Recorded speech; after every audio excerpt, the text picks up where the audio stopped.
Hi అండి. ఈరోజు మా వెడ్డింగ్ యానివర్సరీ అని చెప్పేసి జూబ్లీ హిల్స్ పెద్దమ్మ గుడికి అయితే దర్శనానికి అయితే రావడం జరిగింది.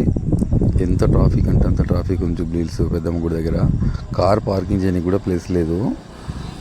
ముందు నుంచి వస్తే వెనక నుంచి రమ్మన్నారు, వెనక నుంచి వస్తే ముందు నుంచి రమ్మని. అసలు పార్కింగ్కి చాలా ఇబ్బంది అయింది.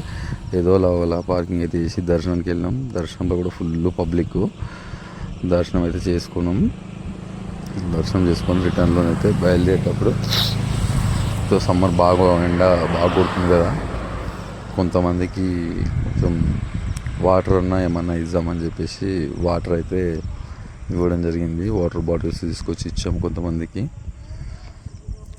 ఏదో మనకున్న సాయంలో కొద్దిగా ఏమన్నా ఏదో చేద్దాం వాళ్ళకి అన్నట్టుగా చిన్న ప్రయత్నం అది. ఏదో గొప్పగాని కాకుండా చిన్నగా వాటర్ అన్న డిస్ట్రిబ్యూట్ చేద్దాం అన్నట్టుగా చేసినాం. వాటర్ బాటిల్స్ రోడ్ల పైన ఉన్న వాళ్ళకి, ట్రాఫిక్ కానిస్టేబుల్స్ వాళ్ళు చాలా ఇబ్బంది పడుతుంటారు కదా రోడ్ పైన, వాళ్ళకి కొంచెం వాటర్ అయితే ఇచ్చినాము. ఈ పెద్ద ఆయన అయితే ఇక్కడ కూర్చొని ఎండలోనే కూర్చొని ఉంటే తీసుకెళ్ళి వాటర్ బాటిల్ ఇస్తే తీసుకున్నాడు. సైలెంట్గా ఏమనట్లేదు అసలు. అలాగే కొంచెం ముందుకు వెళ్ళిన తర్వాత రోడ్ పక్కన ఒక అమ్మాయి కనబడింది.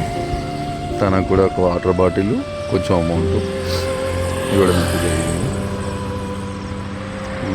తీసుకోవడానికి ఆలోచిస్తుంది ఏంటి అసలు అని, కానీ చెప్పాను వాటర్ బాటిల్ తీసుకోండి అంటే ఏమైనా డబ్బులు ఉంటే ఇవ్వండి అన్నది. కొంచెం డబ్బులు ఇవ్వడం జరిగింది. చాలామంది ఇలా రోడ్ల పైన ఎంతోమంది ఎండలకు మనం మామూలుగా ఉంటేనే చాలా ఇబ్బంది పడతాం. వాళ్ళు ఎండలో చాలా అంటే ఘోరంగా ఇబ్బంది పడతారు కదా. అందుకోసం ఏదో చిన్న సాయంలో వాటర్ బాటిల్ అయితే ఇచ్చినాం. కొద్ది గొప్ప కొంచెం అమౌంట్ ఇచ్చినాం అంతే. తీసుకొని కొంతమంది వాళ్ళ మొహాలలో కొంచెం సంతోషం అయితే చూడడం జరిగింది. పెళ్ళి రోజు కదా అని ఈరోజు అయితే ఇచ్చాము. తన పెద్ద అయినా కూడా పాపం ఎండలో కూర్చొని కూర్చొని ఉన్నాడో ఎందుకు కూర్చొన్నాడో కూడా తెలియదు. పోయి వాటర్ బాటిల్ ఇవ్వగానే తీసుకున్నాడు.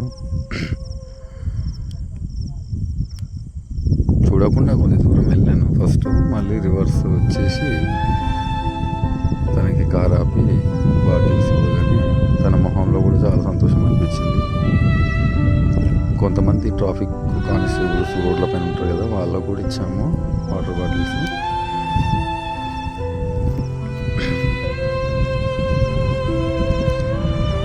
ఈ పెద్ద ఆయన అయితే ఏం తిన్నామా అని అడిగితే తినలేదమ్మా అన్నాడు. బట్ మన దగ్గర ఫుడ్ అంటూ ఏం లేదు అని చెప్పేసి కొంత అమౌంట్ ఇచ్చి